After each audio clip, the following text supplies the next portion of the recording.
Hello रसिक हो, आपण आता कार्यक्रमाला सुरुवात करत आहोत. सगळ्यात आधी आचार्य यात्रे कट्ट्यावरती आपलं सगळ्यांचं मनापासून स्वागत करतो.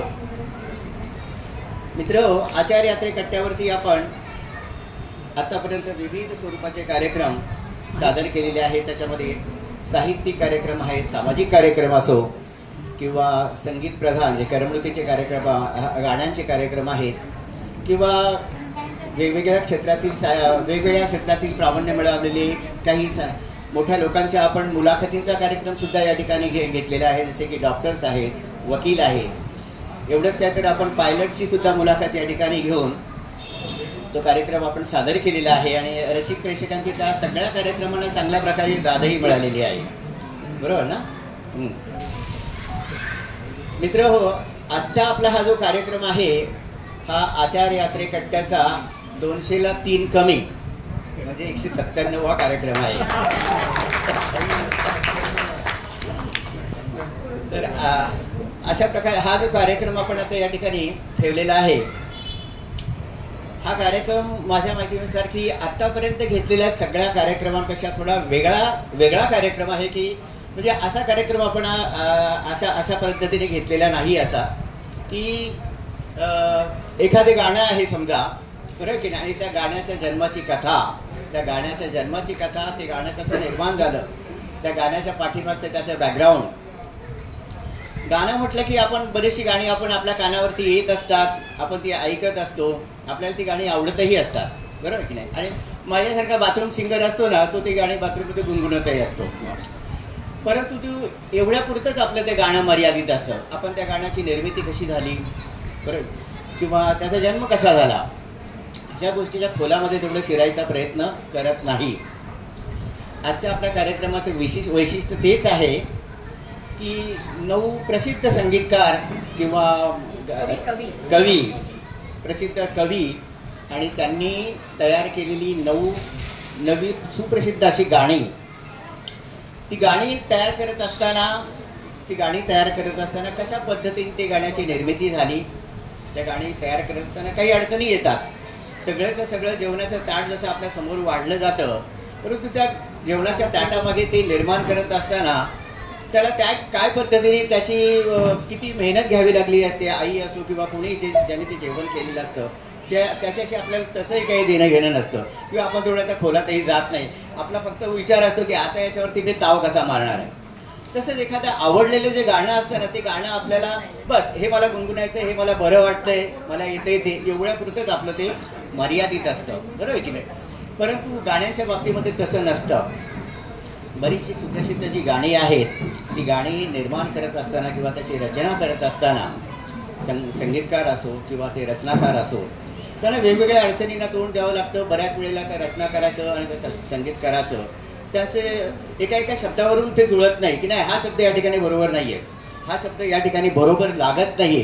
तर अशा आणि त्याच्यामध्ये पुष्कळ महिने पण कित्येक वेळेला निघून जातात. आणि मग कधीतरी एखाद्या वेळेला तो लिरिसिस्ट असतो, गीत लिहिणारी जी व्यक्ती असते, तो कधीतरी टॉयलेटमध्ये बसलेला असतो किंवा बसमध्ये जात असतो आणि मग त्याला तो प्रॉपर शब्द त्याला तो आठवून जातो, हा शब्द या ठिकाणी बरोबर बसतो. आणि मग तो आपल्या त्या संबंधित व्यक्तीला कळवतो आणि म्हणतो वा, हा बरोबर शब्द आहे या ठिकाणी.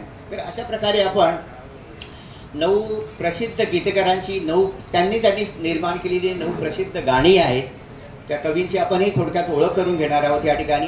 त्यांनी ती गाणी रचत असताना कशा प्रकारे ती गाण्यांची रचना झालेली आहे, ती गाण्याचे 2-2 कडवी सुद्धा आपण या ठिकाणी बोलून दाखवणार आहेत. आणि हे सगळं कार्यक्रम करण्यासाठी आपल्यासमोर पार्ल्यावरून आलेले आहेत जयश्री तांबोळीजी आणि त्यांच्या 3 मैत्रिणी उर्मिला प्रभू, अलका परुळकर आणि निलिमा मुळगावकर. ह्या मी आचार्य यात्रे कट्ट्यातर्फे त्यांचे स्वागत करतो आणि त्यांना व्यासपीठावरती येण्याची विनंती करतो.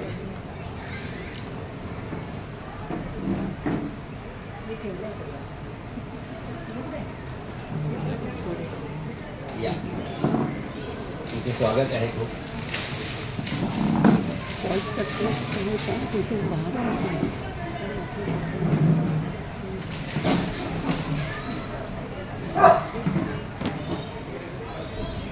आता मी योगिनी त्यांना विनंती करतो की आपण चारही पाहुण्यांची ओळख करून द्यावी आणि पुढच्या कार्यक्रमाची सूत्र आपल्या हाती घ्यावीत.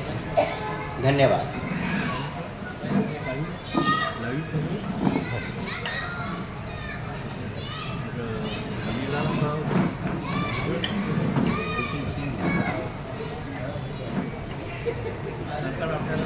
नमस्कार मंडळी. आज आचार्य अत्रे कट्ट्यावर तुमचं सर्वांचं स्वागत आहे. आज या काही मंडळी आपल्याकडे आल्या आहेत ह्या पार्ल्यावरून आलेल्या आहेत 4 जणी. बरेच मला वाटतं 6-7 महिन्यापासून माझा उर्मिलाताईंशी संवाद चालू होता, पण तारखा आपल्या जुळत नव्हत्या आणि 4घींना एकत्र घेऊन कार्यक्रम त्यांना करायचा होता. त्यामुळे आज ही संधी आपल्याला मिळाली आणि आपण आज चांगला कार्यक्रम सादर करणार आहोत. ओळख करून द्यायच्या आधी त्यांचं आपण स्वागत करूया. मी वंदनाताईंना स्टेजवर बोलवते व्यासपीठावर.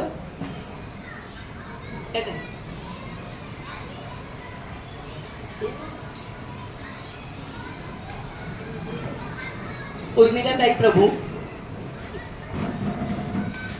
टाळ्या वाजवा प्लीज सगळ्यांनी. जयश्रीताई तांबोळी, अलकाताई परळकर आणि निलिमा मुळगावकर.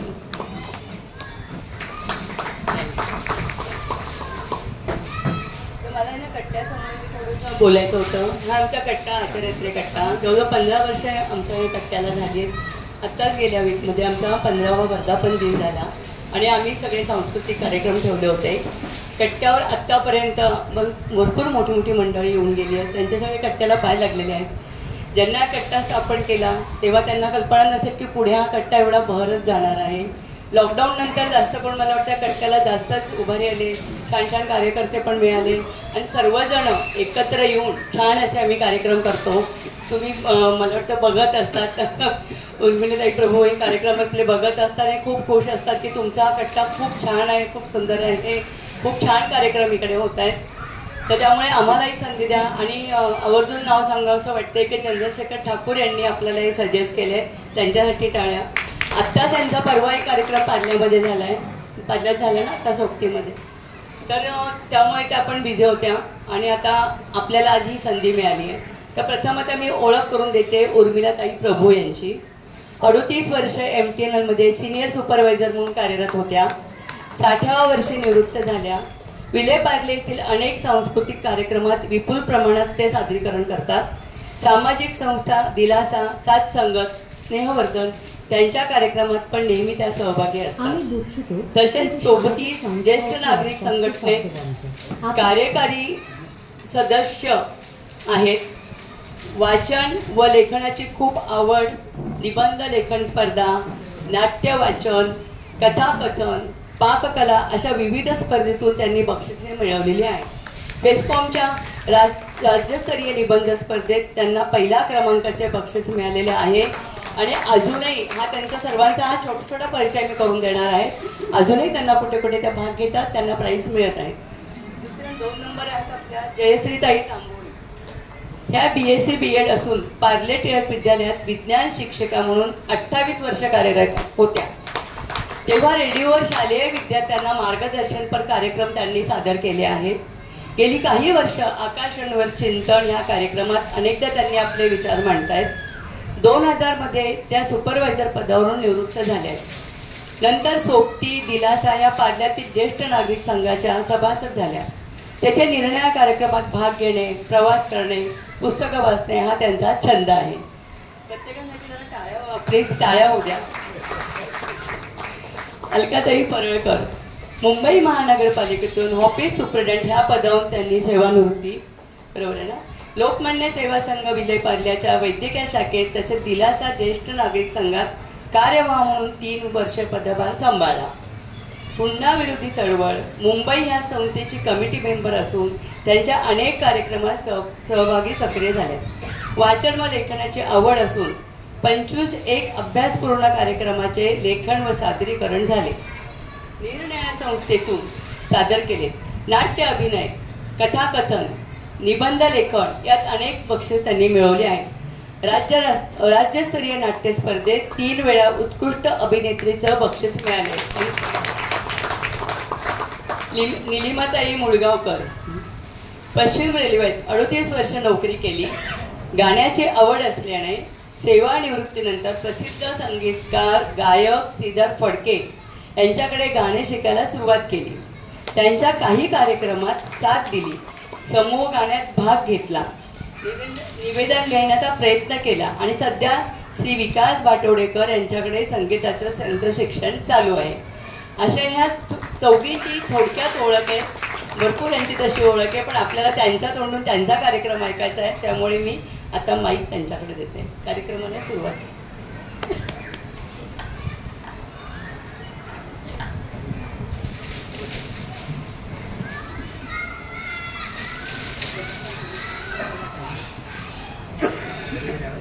नमस्कार. आज या कट्ट्यावर ऐकू येत आहे?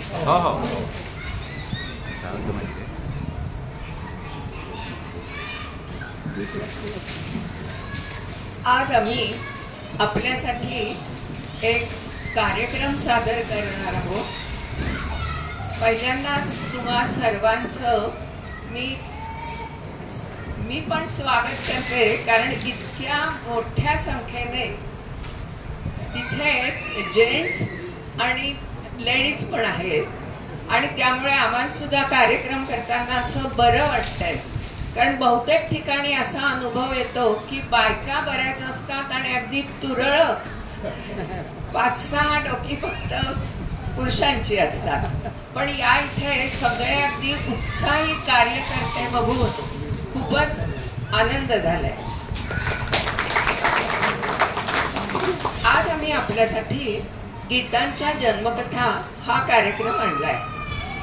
हा कार्यक्रम सादर करण्याची संधी दिल्याबद्दल आम्ही आपल्या कार्यकारिणी सदस्यांचे आभारी आहोत. आयुष्याच्या प्रवासात अगदी बालपणातल्या अंगाई गीतापासून अनेक गाणी आपल्याशी जोडली जातात.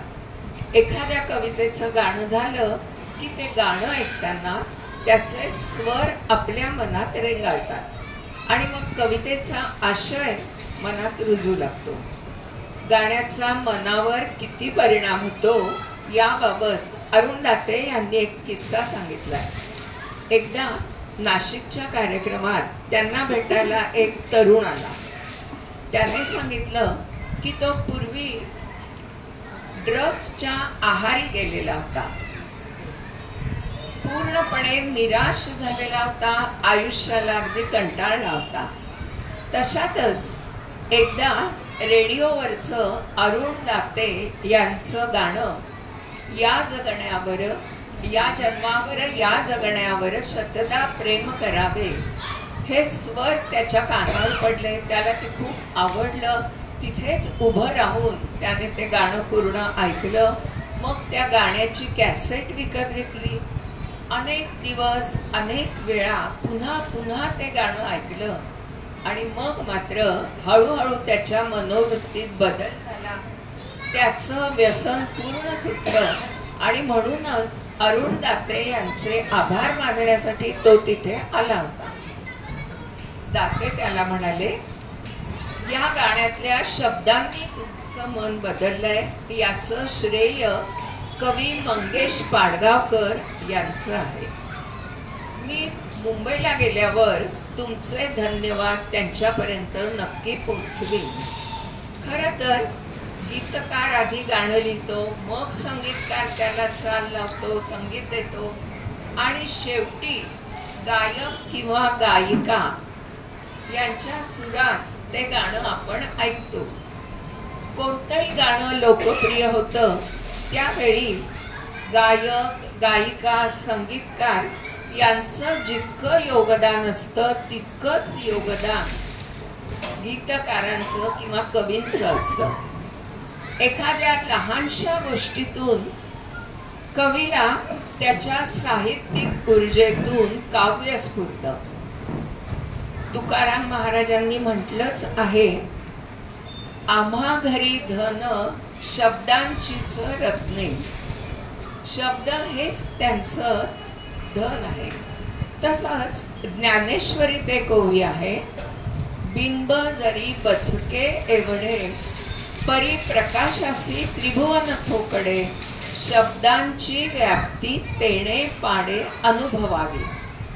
उगवताना सूर्याचं बिंब अगदी लहानसं दिसतं, पण थोड्याच वेळात त्याच्या प्रकाशाने अख्खं त्रिभुवन उजळून जातं. त्याचप्रमाणे एखाद्या लहानशा प्रसंगातून कवीला काव्यस्फूर्त आणि त्या छोट्याशा कवितेत असलेल्या महान आशयाने ती कविता जनमानसात रुजते आणि वर्षानुवर्ष ऐकली जाते. त्यात आणखी जर त्या कवितेची जन्मकथा कळली तर त्या कवितेचा रसास्वाद आणखी वाढतो. आजच्या कार्यक्रमात कवितांच्या जन्मकथा ऐकून त्या गाण्यांकडे पाहण्याचा नवीन दृष्टिकोन कदाचित आपल्याला मिळेल आणि ती गाणी पहिल्यापेक्षा जास्त आवडतील अशी आम्हाला आशा वाटते. चला तर मग आता ऐकूया गीतांच्या जन्मकथा.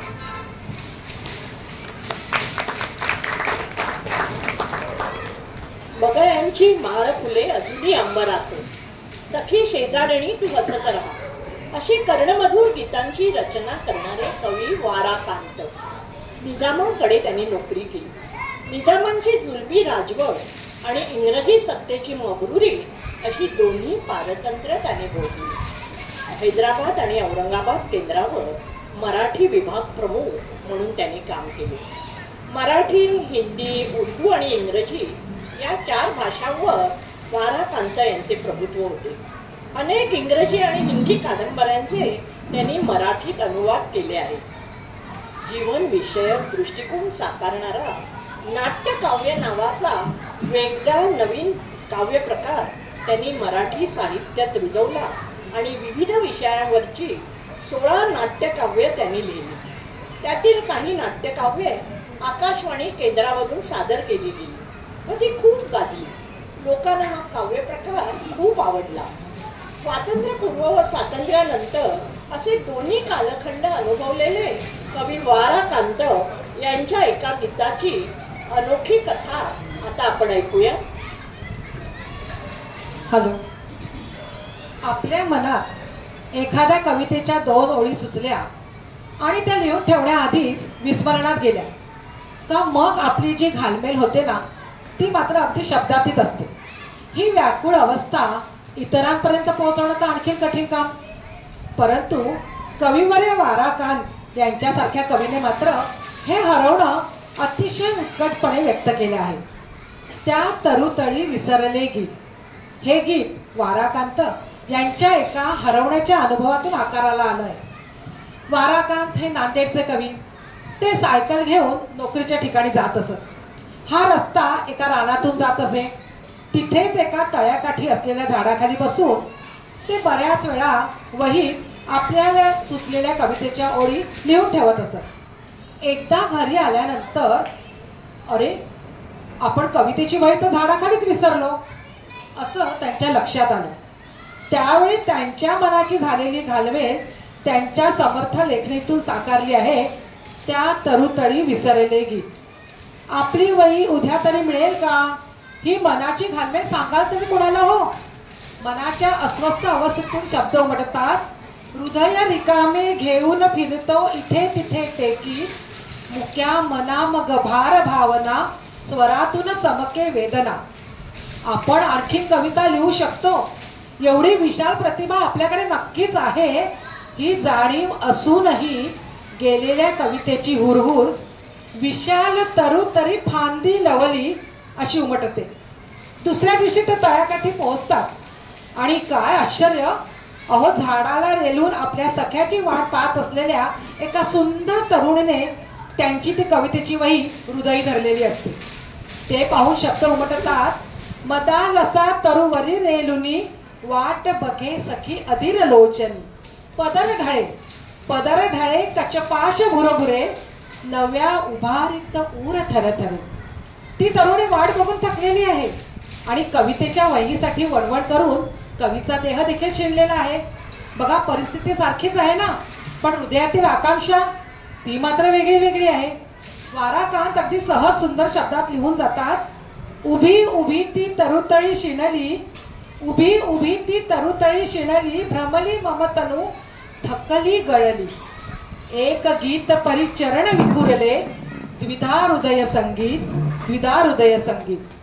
जेव्हा जेव्हा मी गीत ऐकत असे ना, तेव्हा मला असं वाटायचं की प्रेयसीच्या अपुऱ्या राहिलेल्या भेटीची व्याकुळ आठवण आहे. आपल्यापैकी पण बऱ्याच जणांना असंच वाटत असेल. पण ही हरवलेल्या वेळीची गोष्ट मला कळली ना, तेव्हा या कवितेतील शब्द मनाला अधिकच अस्वस्थ करून गेले. असं हे सुंदर गीत संगीतकार यशवंत देव यांना भावणं हा सुंदर योग आणि साक्षात सुधीर फडके यांचा आवाज या गाण्याला लाभावा हा सुवर्ण योगच.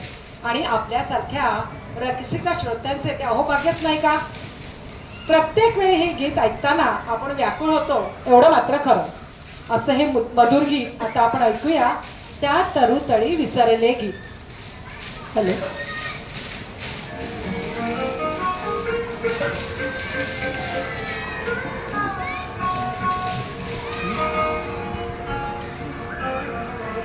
ऐकायला येतं?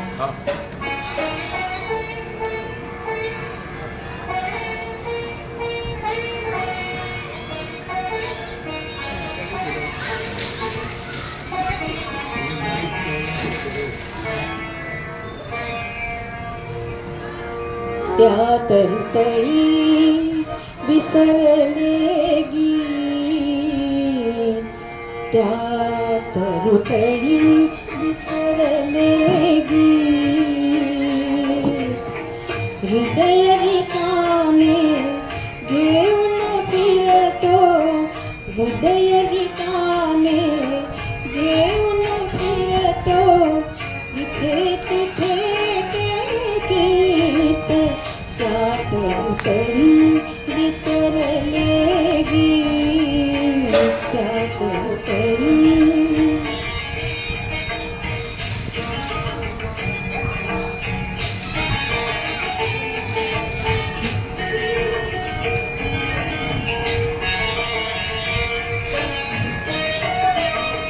विशाल तरु तरी फांदी लवली, थंडगार घनगर्द सावली. विशाल तरु तरी फांदी लवली, थंडगार घनगर्द सावली. मनीची अस्फुट स्मिते झळकती, मनीची अस्फुट स्मिते झळकती, कसे कवडसे ती. त्या तरुतळी विसरले गीत, त्या तरुतळी.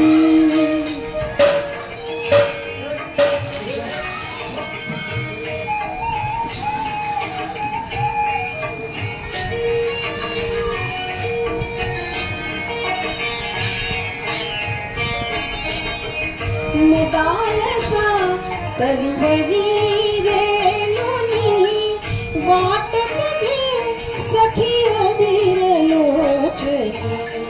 मदालसा तरुवरी रेलोनी, वाट बघे सखी अधीर लोचनी. पान जाळी सळसळे, पान जाळी सळसळे वळेती, मठीत हृदय कवळीत. त्या तरुतळी विसरले गीत, त्या तरुतळी.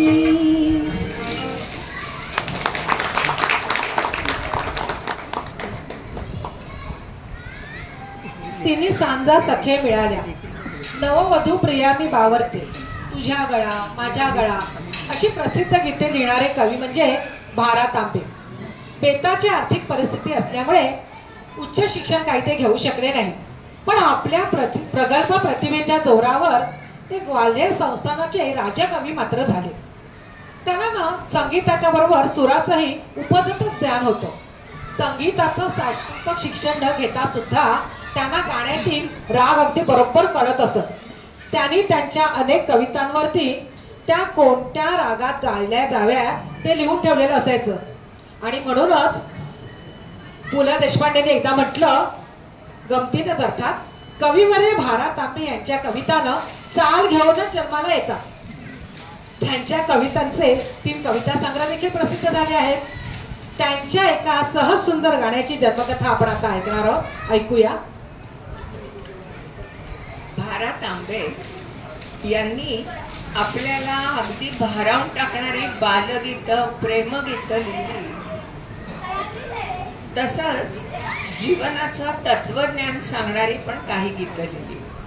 त्यांची एक प्रसिद्ध कविता अगदी वेगळ्याच परिस्थितीत जन्माला आली. त्याचं असं झालं, उतार वयात तांब्यांना वाटत होतं आपलं शरीर आता थकलंय, आपल्या काव्य प्रतिभेचा उजेड कमी होतोय, त्या काव्य प्रतिभेला उतरती कळा लागलीये. पण त्यांचे चाहते आणि रसिक वाचक यांना मात्र वाटत होतं की त्यांनी अजून कविता लिहाव्या. तेव्हा एका प्रकाशकाने त्यांना कविता पाठवण्याची विनंती केली. कवितेसाठी पुन्हा पुन्हा विचारणा होऊ लागली. तेव्हा तांब्यांनी त्या पत्राला एक काव्यमय उत्तर दिलं. मधु मागसी माझ्या सख्या जरी, मधु घटची रिकामे पडती घरी. या कवितेतून ते सांगतात, हे माझ्या सख्या मित्रा, तू माझ्याकडे कवितारूपी मधाची मागणी करतोयस, पण माझ्याकडचा मधुगट आता आटलाय आणि तुला द्यायला माझ्याकडे काही नाही. आजवरी कमळाच्या द्रोणी, मधु पाजिला तुला भरोनी. सेवा ही पूर्वीची स्मरोनी, करीन रोष सख्या दया करी. आजपर्यंत शक्य होतं तेव्हा अगदी कमळाच्या द्रोणातून भरभरून मध मी तुला दिलाय. मी तुला पूर्वी दिलेला काव्यरूपी आनंद आठव आणि माझ्यावर दया कर. कृपा करून माझ्यावर रागवू नकोस. देवाच्या पूजेसाठी आपण एक लहानशी नैवेद्याची वाटी राखून ठेवतो ना, तशी छोटीशी दुधाची वाटी फक्त माझ्याकडे आता जपून ठेवली. कवितेच्या बागेत मी पुष्कळ सुवासिक फुलांची बाग फुलवली होती. ती सगळी फुलं मी वाहून टाकली आहेत. आता अंगणाच्या कुंपणालगत फक्त एक कोरांटीचं झाड आहे. त्या झाडाची काही फार निगा राखावी लागत नाही. फूल काटेरीच असतं, पण त्या फुलाच्या बुंध्याशी मध असतो. तर अशी ही कोरांटी फक्त देवपूजेसाठी आता शिल्लक आहे. आतापर्यंत जीवनातल्या सर्व रसांवर, तरुणाईवर, वृक्ष, झरे, निसर्ग या सगळ्यांवर मी पुष्कळ कविता केल्या. काव्यरूपी मध भरभरून वाटून टाकला. पण आता मात्र फुलातला मध पिळून काढण्या इतकी सुद्धा ताकद माझ्यात नाही. मधु पिळण्यापरी बळ न करी, असं ते म्हणतात. आयुष्याची संध्याकाळ झाली. संध्याछायांची भीती वाटते. माझी दृष्टी पहिलं तीराला लागलीये. अशा वेळी तू माझ्याजवळ काव्यरूपी मधूची मागणी करू नकोस. असं पत्ररूपाने लिहिणारे तांबे जाता जाता एक अवीट गोडीचं गाणं आपल्याला देऊन गेले. अरुणा ढेरे यांनी म्हटलंय, आपल्या प्रतिभेचा दीप आता म्लान होत आहे असं वाटत असतानाच कितीतरी प्रकाश त्या दीपाने दिला आहे. वसंत प्रभू यांनी संगीतबद्ध केलेलं हे गाणं आता आपण ऐकूया.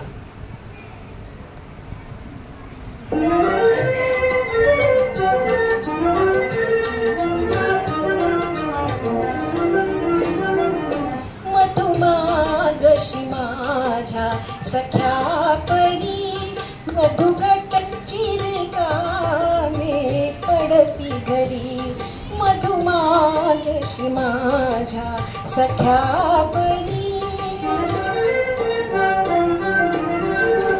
आजवरी कमळाच्या द्रोणी मधुपाजीला तुला भरोनी आजवरी कमळाच्या द्रोणी मधुपाजीला तुला भरोनी सेवाही पूर्वीची स्मरोनी सेवाही पूर्वीची स्मरोनी करीन रोष सख्या दया करी मधुमागशी माझ्या सख्या परी नैवेद्याची एकच वाटी आता दुधाची माझ्यासाठी नैवेद्याची एकच वाटी आता दुधाची माझ्यासाठी देव पूजेस्तव ही कोरांटी देव पूजेस्तव ही कोरांटी बाळगी अंगणी कशी तरी मधुमागशी माझ्या सख्या परी मधुगट चिरकामे पडती घरी मधुमागशी माझ्या सख्या परी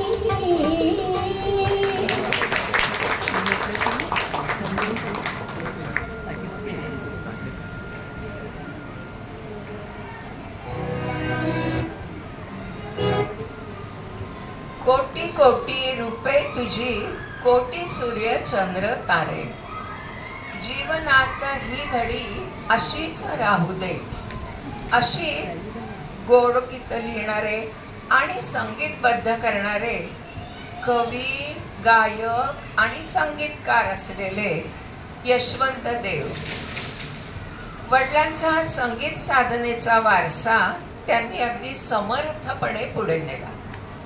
आकाशवाणीवरचा त्यांचा भावसरगम हा कार्यक्रम तेव्हा खूपच गाजला. शब्दप्रधान गायकीचे उद्गाते अशी त्यांची प्रतिमा निर्माण झाली. त्यांनी अनेक संगीत विषयक कार्यशाळा घेतल्या. शब्दांच्या प्रेमात असणाऱ्या यशवंत देवांनी अनेक उत्तम गाणी लिहिली आहेत. त्यांचे कविता संग्रह प्रसिद्ध आहेत. कधी बहर कधी शिशिर या नावाने त्यांनी आत्मचरित्रही लिहिलंय. आकाशवाणीनंतर दूरदर्शन, ध्वनिफिती, अल्बम अशा नवनवीन आधुनिक माध्यमात ते अगदी सहजगत्या वावरले. काळानुरूप बदलतही गेले.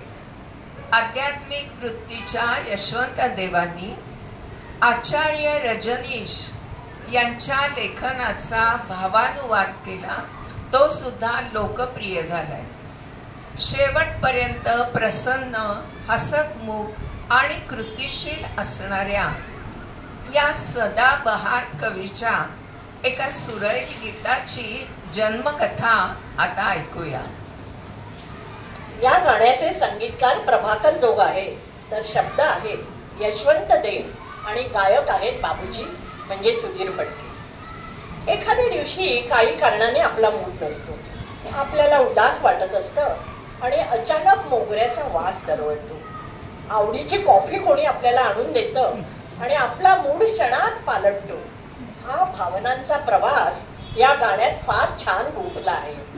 निर्जीव उसासे वाऱ्यांचे, आकाश पिकटल्या ताऱ्यांचे, पहिल्या कडव्यात थकलेल्या निसर्गाचे वर्णन आहे.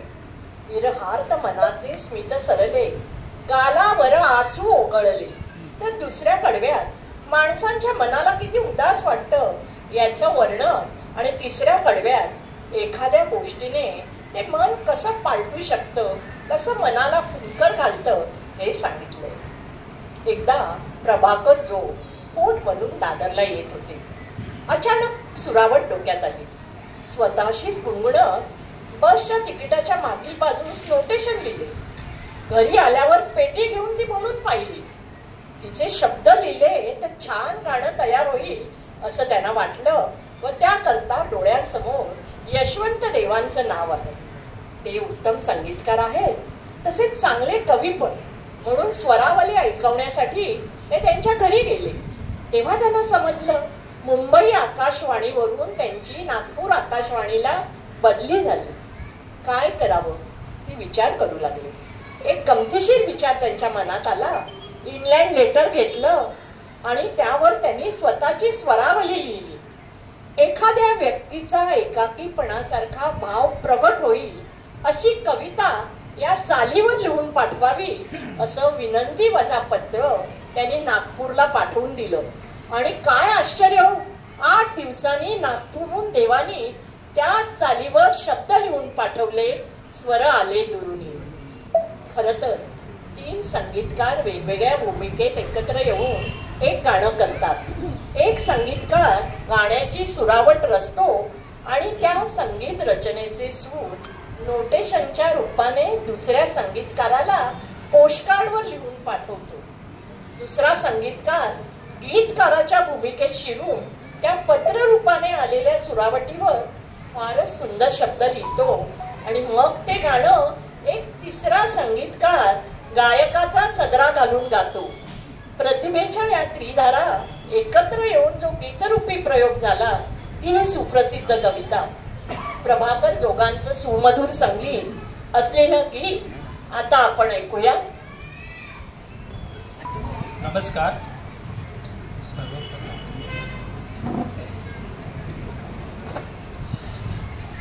आपला खास कार्यक्रम आपल्या शरदरावांनी सांगितलंच मगाशी.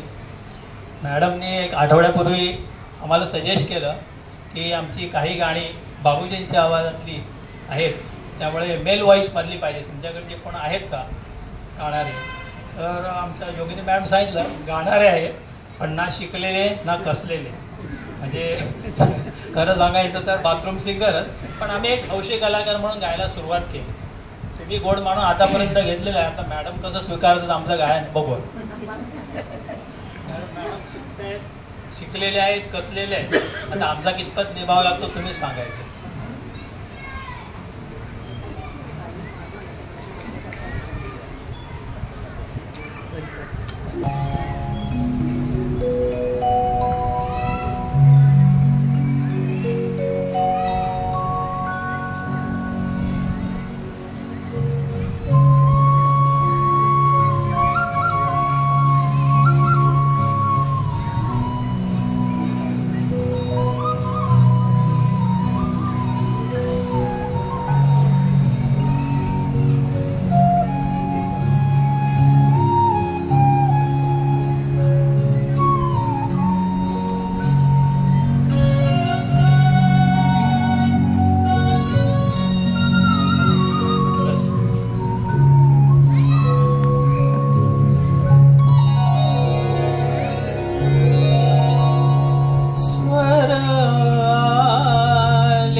निरहार्थ मनाचे स्मित सरले गालावर आसू ओघळले होता हृदयाची दोषकले जखमेतून क्रंदन पाझरले घाली फुंकर हलकेच कुणी स्वर आले दुरुनी स्वर आले दुरुनी.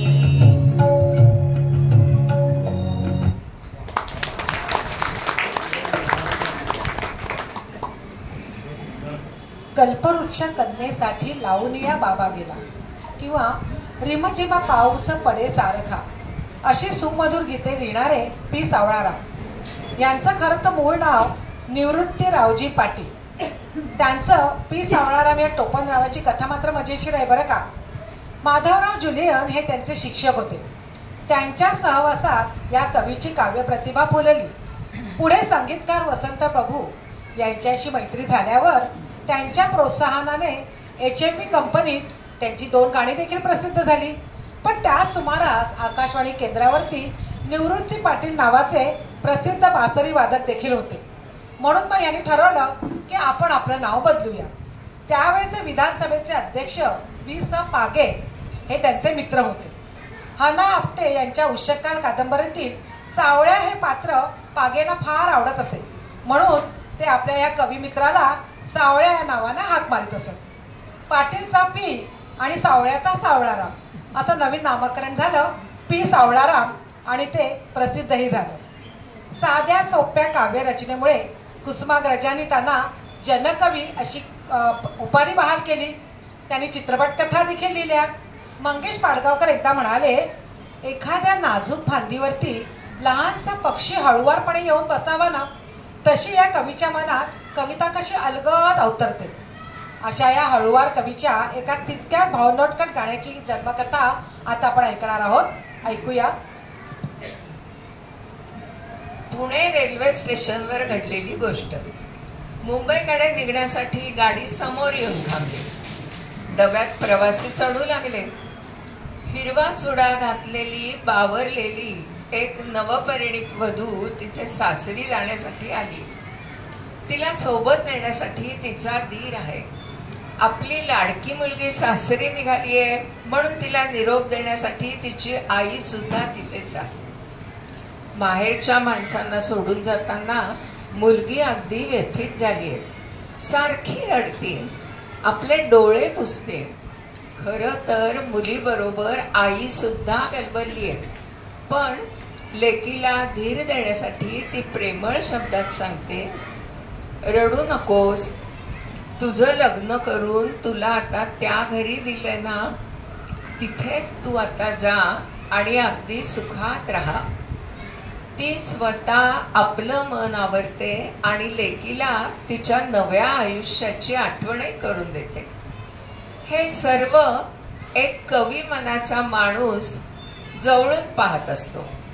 त्या आईच्या व्यथेशी तो एकरूप होतो. आता हा कवी आईच्या भूमिकेत शिरतो आणि जणू सर्व आयांचं मनोगत कागदावर लिहितो. गाणं कदाचित लक्षात आलं असेल. गंगा यमुना डोळ्यात उभ्या का, जा मुली जा दिल्या घरी तू सुखी राहा. आईच्या मनाची ही भावविभर अवस्था जाणणारा हा संवेदनशील कवी म्हणजे पी सावळाराम. ख्यातनाम चरित्रकार मधु पोद्दार यांनी लिहिलेल्या एका पुस्तकात या गाण्याची जन्मकथा अशी आहे. या गाण्याचा जन्म 1948 मध्ये म्हणजे सुमारे 76 वर्षापूर्वी झालेला आहे. तो जसा पुणे स्थानकावर झाला तसंच या गाण्याला संगीत दिलं गेलं दादर रेल्वे स्टेशनच्या मागच्या बाजूला असलेल्या काटकरांच्या लिंबाच्या बखारीत. पी सावळाराम, वसंत प्रभू, दामू अण्णा माळी आणि मारोतराव कीर हे सर्वजण या गीताला चाल लावण्यासाठी खटपट करत होते. आपल्या लाडक्या मुलीच्या पाठवणीच्या साध्या सोप्या शब्दांना तशीच सरळ सोपी गेय चाल त्यांना हवी होती. शेवटी ही लढीवाळ चाल त्यांना आवडली. ते गाणं घेऊन वसंत प्रभू वसंत कामेरकर यांना भेटले. त्यांनी लगेच लता मंगेशकर यांना बोलवून गाणं रेकॉर्ड करायचं ठरवलं. लता मंगेशकर, वसंत प्रभू आणि पी सावळाराम हे तिघं पहिल्यांदाच या गाण्याच्या निमित्ताने एकत्र आले होते. रेकॉर्डवर त्यावेळी या गाण्याच्या सोबत कपलिंग सॉन्ग म्हणून हसले ग बाई हसले आणि कायमची मी फसले हे गाणं घेतलं होतं. याचं कारण भावगीतांच्या दुनियेत असं दुःखी गाणं चालेल की नाही याबद्दल त्यांना शंका होती. पण झालं उलटच. पहिला 5,000 रेकॉर्ड्सचा लॉट कोलंबिया कंपनीने काढला होता आणि त्या रेकॉर्ड्स हातोहात संपल्या. त्या काळी ग्रामोफोन घरात असणं ही एक दुर्मिळ गोष्ट होती. पण या गाण्याच्या लोकप्रियतेला प्रमुख कारण ठरली ती आकाशवाणी. असं म्हणतात की आकाशवाणीवर रोज पत्रांचा पाऊस सुरू झाला. या गाण्याच्या रेकॉर्ड्सची किंमत जी 2.5 रुपये फक्त होती ती काळ्या बाजारात 8 ते 10 रुपये इतकी झाली. लोकप्रियतेची ही दखल BBC रेडिओने देखील घेतली आणि तिथे सुद्धा हे गाणं प्रसारित झालं. त्या काळी हे गाणं इतकं गाजलं होतं की नेहमी लग्न कार्यात बँडवर वाजवलं जाईल. इतकंच काय, बँडवाले ठरवतानाच त्यांना हे गाणं वाजवता येतंय ना हे पण विचारलं जाईल. तर ऐकूया पी सावळाराम यांनी लिहिलेलं, वसंत प्रभूंनी संगीत दिलेलं हे सुंदर गीत.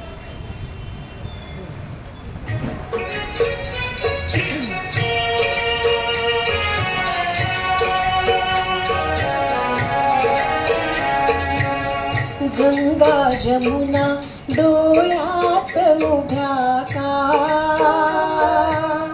गंगा जमुना डोळ्यात उभ्या का, जा मुली जा दिल्या घरी तू सुखी राहा.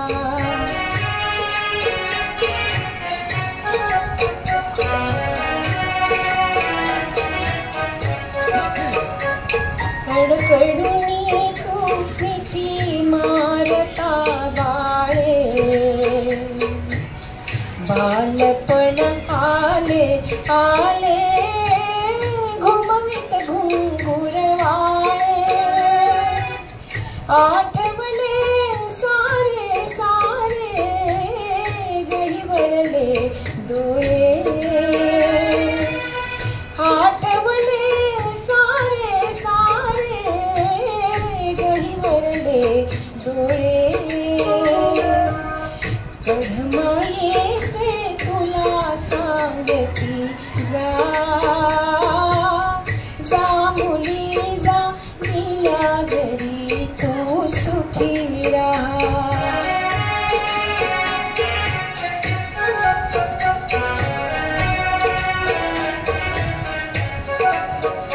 दारात उभी राहिली खिलारी जोडी, बघधीर धाकले बसले खोळंबून गाडी, पुसग डोळे या पदराने सावरली साडी, पुसग डोळे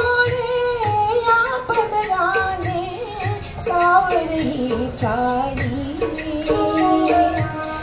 रूप दर्पणी मला ठेवली जा जाऊली जा तिला घरी तू सुखी राहा.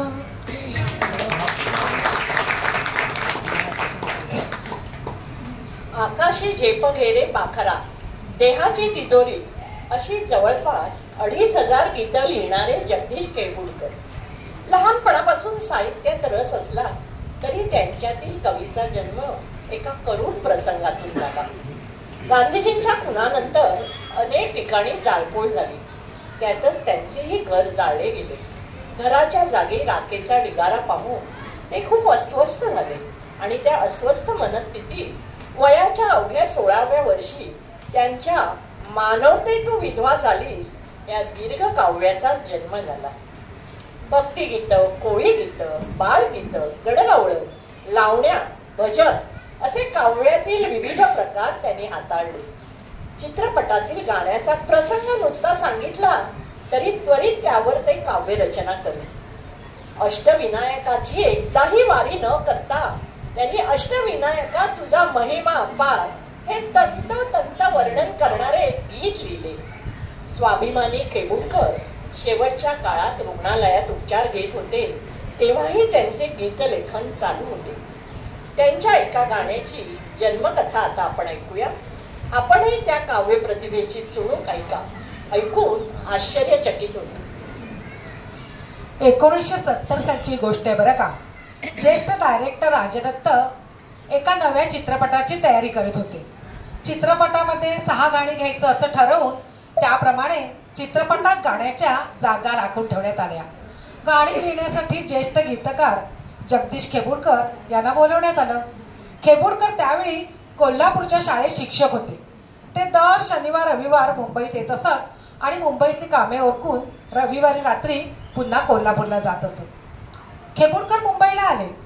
डायरेक्टर, निर्माता, लेखक, संगीतकार, छायाचित्रकार अशी बरीच मंडळी एकत्र जमली होती. राजदत्त यांनी केळुणकरांना चित्रपटाची कथा ऐकवली. ती अशी की चित्रपटाचा नायक गुन्हेगार असतो, नायिका त्याला वाममार्गापासून सोडवण्याची प्रतिज्ञा करते. त्यात तो यशस्वी होतो तेव्हा आनंदाने ती गाणं गाते. असं प्रेमगीत लिहून द्या, पण ते द्वंद्वगीत हवं बरं का. आणि त्या गाण्यातून नायकाची आधीची अवस्था, आजची स्थिती, नायिकेला कसला आनंद झाला आहे ते सगळं तुम्ही शब्दांमधनं मांडा. प्रसंग कसा चित्रित होणार आहे ते पण ऐका हा. प्रसंग चित्रित करताना पडद्यावरती आधी बांगड्या घातलेला नायिकेचा हात, मग दुसऱ्या बाजूने नायकाचा हात आणि मग तिथे ते दोघं हातात हात गुंफतात. कॅमेरा तिथून त्यांच्या पायावर, मग त्यांच्या चेहऱ्यावर आणि मग ते हातात हात घालून चालताना पळत असताना गाणं म्हणतात. असा हा प्रसंग आहे. केळुणकर मनातल्या मनात म्हणाले, कशाला या नायिका असं नको त्यावेळेला हातात हात घालून पळत असतात आणि करतात. ते दोघं पळताना गाणं म्हणणार आणि मला मात्र एका जागी बसून हे गाणं लिहायचं आहे. प्रत्यक्षात केळुणकर म्हणाले, ठीक आहे लिहितो मी गाणं आता. त्यावर राजदत्त म्हणाले, अहो थांबा, तुम्ही गाणं असंच नाही लिहायचं. आमच्याकडे गाण्याची चाल तयार आहे, ती चाल ऐका आणि त्या चालीवर गाणं लिहा. मग सुधीर फडके यांनी त्यांना चाल ऐकवली आणि पुढे काय सांगितलं, गाण्यातील पहिल्या ओळीतील पहिला शब्द 2 अक्षराचा, दुसरा शब्द 3 अक्षराचा, तिसरा शब्द परत 2 अक्षराचा आणि चौथा पुन्हा 3 अक्षराचा असा निवडा. दुसऱ्या ओळीतला शब्द 4 अक्षराचा पहिला तर दुसरा शब्द 2 अक्षराचा. अशा प्रकारे संपूर्ण गाण्यातील अक्षरांची संख्या सांगून ते म्हणाले, प्रेमळ काव्यात्मक लिहा बरं का. तेवढ्यात कॅमेरामन पुढे सरसावले. ते म्हणाले, गाणं निसर्गरम्य वातावरणात चित्रित होणार आहे बरं का. तिथे झाड, फुलपाखरं, दव, बिंदू, चंद्र, चांदण्या, डोंगर, दर्या असं सगळं काही असणार आहे. ते शब्द रूपाने तुमच्या गाण्यात येऊ द्या हा. आता एवढ्या सगळी अटी ऐकल्या आणि केळुणकरांनी खरंच डोक्यावर हात मारून घेतला. तेवढ्यात राजदत्त यांच्या कानात म्हणाले, केळुणकर गाणं असं लिहा की ऐकणारा अगदी धुंद झाला पाहिजे. धुंद हा शब्द केळुणकरांनी ऐकला आणि त्यांच्या लेखणीतून अजरामर असं एक गीत लिहिलं गेलं. जे सुधीर फडके यांनी संगीतबद्ध केलं आहे. आशा भोसले आणि सुधीर फडके यांनी ते गायले. धाकटी बहिणी या चित्रपटात हे गीत अरुण सरनाईक आणि अनुपमावर चित्रित केले गेले. तुम्हाला आठवते काही गीत कोणतं आहे ते? हा, धुंदी कळ्याना धुंदी फुलाना शब्दरूप आले मुक्या भावना. ऐका ते गाणं आता.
शब्द की अमृताचा स्पर्श की हात चांदण्याचा तुझा शब्द की अमृताचा स्पर्श की हात चांदण्याचा माजण्याचा किती हा बहाना शब्दरूप आले मुक्या भावना धुंदी गळ्याना धुंदी फुलाना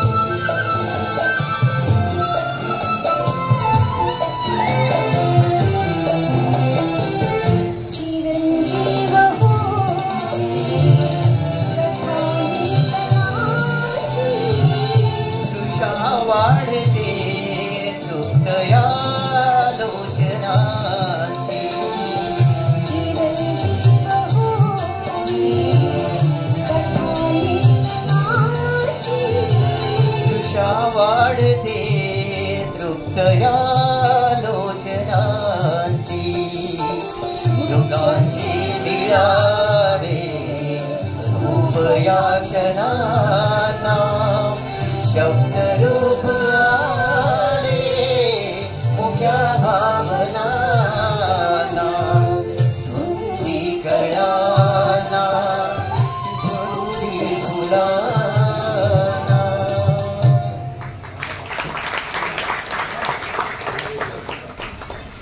गेले द्या असे अजरामर भावगीत लिहिणारे आरती प्रभू त्यांना अवघं 46 वर्षांचं आयुष्य लाभलं. तरीही अलौकिक प्रतिभेचं देणं लाभलेल्या चिंद्र खानोलकरांनी अनेक कादंबऱ्या लिहिल्या. त्यांच्या चानी आणि कोंडुरा या कादंबऱ्यांवर चित्रपट निघाले. अनेक कथासंग्रह त्यांनी लिहिले. हयवदन, अभोगी, 1-0 बाजीराव, अजब न्याय वर्तुळाचा ही त्यांची नाटकं खूप गाजली. त्यांच्या अर्थपूर्ण कविता समजायला काहीशा कठीणच असत. त्यांचं पाण्यातलं पूर्ण नाव रघुनाथ त्र्यंबक प्रभू खानोलकर. R.T. प्रभू या त्यांच्या संक्षिप्त नावात बदल होऊन आरती प्रभू या नावाने त्यांच्या कविता प्रसिद्ध झाल्या. आरती प्रभू यांना अनेक कठीण प्रसंगांना सामोरं जावं लागलं, तरी त्यांचं साहित्य मात्र बहरतच होतं. मधु मंगेश कर्णिकांनी त्यांच्याबद्दल म्हटलंय, मराठी साहित्याच्या बगीच्यात आपल्या कवितेच्या हळुवार पाकळ्यांची अथांग पखरण करून हा व्रतस्थ योगी आलो इथे रिकामा बहरून जात आहे असं म्हणत सुगंधी कवितांच्या परड्या मागे ठेवून गेलाय. त्यांच्या एका आशयगन कवितेची जन्मकथा आता आपण ऐकूया. आरती प्रभूंचे शब्द, पंडित हृदयनाथ मंगेशकर यांचे ओघवते संगीत आणि आशाताईंचे सोज्वळ स्वर. असं हे गाणं ऐकताना आपले मन कुठेतरी दूर वाटेवर निघून जाते. प्रथम हे गाणं ऐकताना मला ते पावसाचेच वाटले, पण पु ल देशपांडे यांच्या पत्नी सुनीताबाई यांनी या कवितेमागच्या कवीच्या मनाची स्थिती कशी होती ते सांगितले आणि मग मला उलगडा झाला, अरे ही कविता पावसावरची नाहीच. खानोलकर 20 वर्षाचे असताना त्यांचे वडील वारले.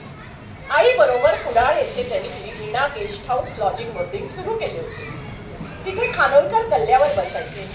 त्यांना तो काय हो असणार, कोणीतरी 1-2 लोक यायची, कधी कोणी पैसे जायचे, नुसते खाऊन जायचे. खानोलकर मात्र काहीतरी सारखे लिहित बसायचे. इथे येणाऱ्या मंडळींना उत्सुकता होती, काय बरं हे लिहित असावे. तिथे बसून ते कविता करत. मौज मासिकांच्या अंकात त्यांची एक कविता प्रकाशित झाली आणि ते बघून ते अगदी बावरून गेले होते. पण हळूहळू त्यांच्या कवितांना खूप प्रसिद्धी मिळू लागली आणि मग त्यावेळेस आपण कोणी अद्वितीय आहोत का असे वाटून या अहंकाराचा वारा मनाला स्पर्श करून तर जाणार नाही ना, आणि त्या अहंकाराने आपली प्रतिभा कोमेजून तर जाणार नाही ना, ही भीती खानोलकरांना वाटली. व त्यावेळी त्यांनी परमेश्वराची भागलेली ही करुणा आहे. ये रे गणा नाहू घाल माझ्या मना, परमेश्वरा धाव आणि माझ्या मनाला शांत कर, माझ्या मनाचे सांत्वन कर.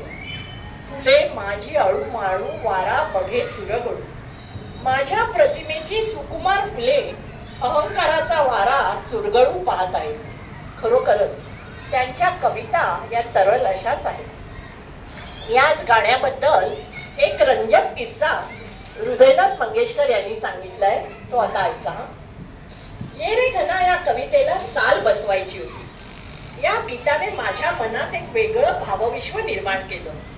प्रतिमातून विश्व निर्माण करण्याचे आरतीचे सामर्थ्य मात्र अफाट. पण हे गीत अपुरं, त्यांना काही कडवी हवी होती. त्यांनी आरती प्रभूंना सांगितलं, आरती हे गीत अपुरं आहे, मला वाढवून द्या. मला नाही जमणार, तेवढंच तुम्हाला घ्यावे लागेल. आणखी निदान 2 तरी कडवी हवी आहे. त्यावर आरती तडजोड करण्यास तयार नव्हती. हृदयनाथांनी त्यांना विचारले, शांताबाईंकडून करून घेऊ का? त्याही तेवढ्याच समर्थ आहेत. तात्काळ आरतीने परवानगी दिली, हो त्या करू शकतील, पण मला नाही जमणार. हृदयनाथांनी शांताबाईंना विनंती केली. एक स्फुलिंगाला तेजाचा पिसारा लावायचा होता. फार कठीण होतं, पण शांताबाईंनी तेवढ्या सामर्थ्याने ते आव्हान पेललं. त्यांनी बसल्या बैठकीत पुढची 4-5 कडवी तयार करून लिहून दिली. त्यावर आरती प्रभूने पसंतीची पावतीही देऊन टाकली.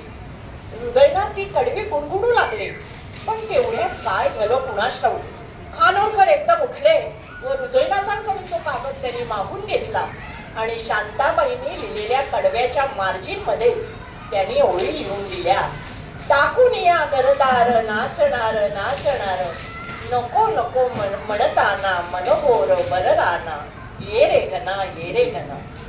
नको नको किती म्हणू वाजणार दूर वेणू, बोलावितो सोसाट्याचा वारा मला रसपाना, ये रे घना. ही घ्या रचना. त्यांनी पुढे कागद सरकावला.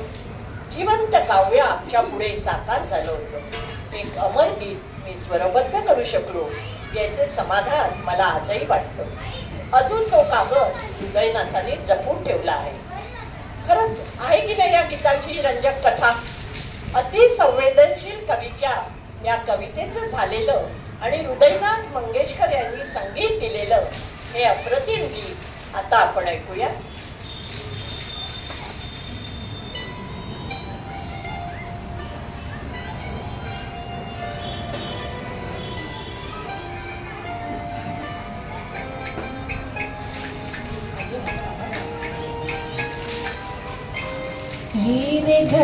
ये रे घना नाव घाल माझ्या मना,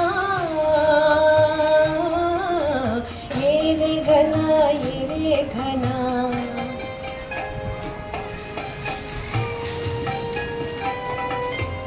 ये रे घना नाव घाल माझ्या मना, ये रे घना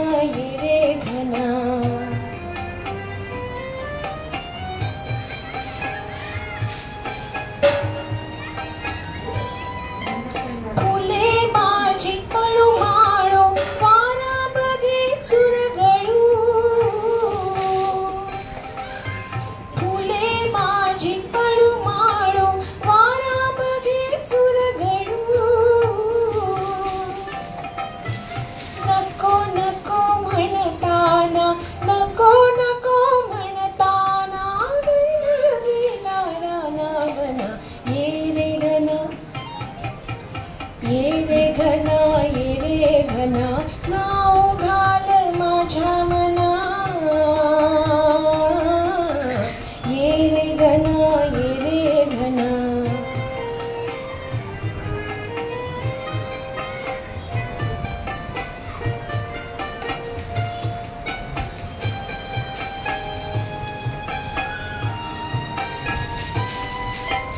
टाकुनिया घरदार नाचणार नाचणार, टाकुनिया घरदार नाचणार नाचणार. नको नको म्हणताना नको नको म्हणताना मन मोर भरराना, ये रे घना ये रे घना ये रे घना. नाव घाल माझ्या मना, ये रे घना ये रे घना, ये रे घना ये रे घना, ये रे घना ये रे घना.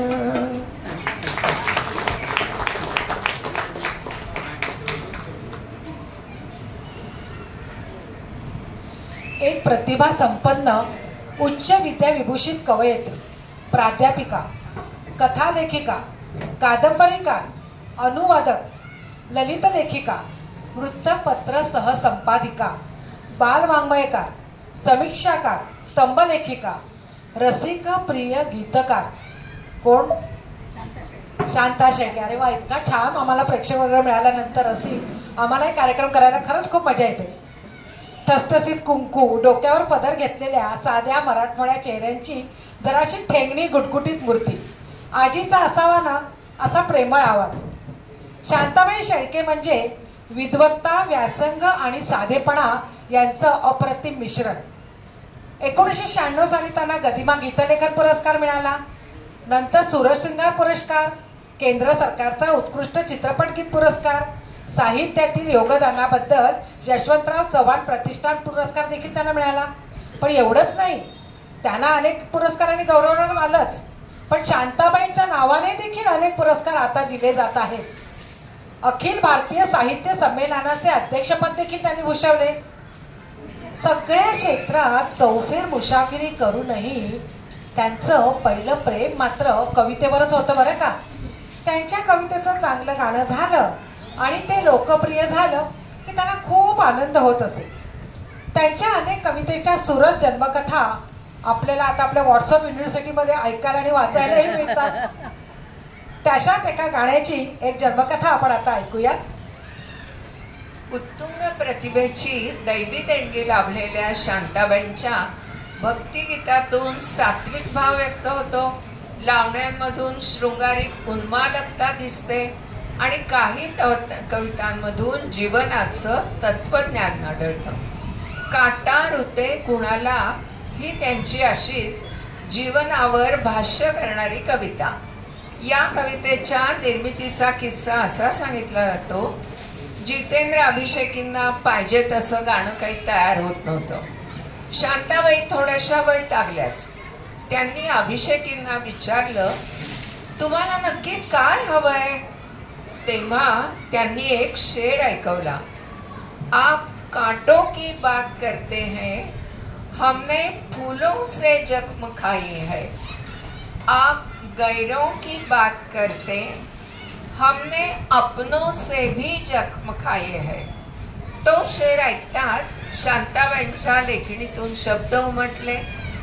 काटा रुते कुणाला आक्रंदतात कोणी, मज फूल ही रुतावे हा दैव योग आहे. आपल्या आयुष्यात सगळ्याच गोष्टी काही मनासारख्या घडलेल्या नसतात. छोट्याशाच गोष्टी असतात, पण त्यांनी आपल्या मनाला खोलवर जखम केलेली असते. ज्यांना आपलं मानलंय तेच कुठेतरी आपल्या बोलण्यातून किंवा वागणुकीतून आपल्याला दुखवतात. हृदयातल्या सगळ्याच वेदना काही शब्दात व्यक्त करता येत नाही. आतल्या आत्या सोसाव्या लागतात आणि मग त्या वेदनेचा दाह होतो. काही करू पाहतो रुजतो अनर्थ तेथे, माझे अबोलणेही विपरीत होत आहे. या ओळी काहीशा स्त्री वेदनेच्या प्रतीक आहे. अगदी सुशिक्षित उच्चभ्रू स्त्रिया सुद्धा या अनुभवातून जातात. गोष्ट जमून येण्यासाठी काही करायला जावं तर उलट अनर्थच घडतो आणि मग अबोला सुरू होतो. मनातला सल प्रकट करणं हे त्रासदायक असतं. हा स्नेह वंचना की काहीच आकळेना, आयुष्य ओघळोनी मी रिक्त हस्त आहे. मनाची ही अशी अवस्था म्हणजे हा आत्तापर्यंत मला मिळालेला स्नेह आहे की माझी झालेली वंचना आहे, काहीच कळेनासं झालंय. मला आलेले सारे भले बुरे अनुभव म्हणजेच वेचलेली फुलं आणि टोचलेले काटे, सर्व काही जसं आहे तसं मी स्वीकारलंय. आयुष्य ओघळोनी म्हणजे आयुष्याच्या या संध्यासमयी जे काही माझ्या वाट्याला आलंय ते मी आता मुक्त हस्ताने उधळून टाकलंय.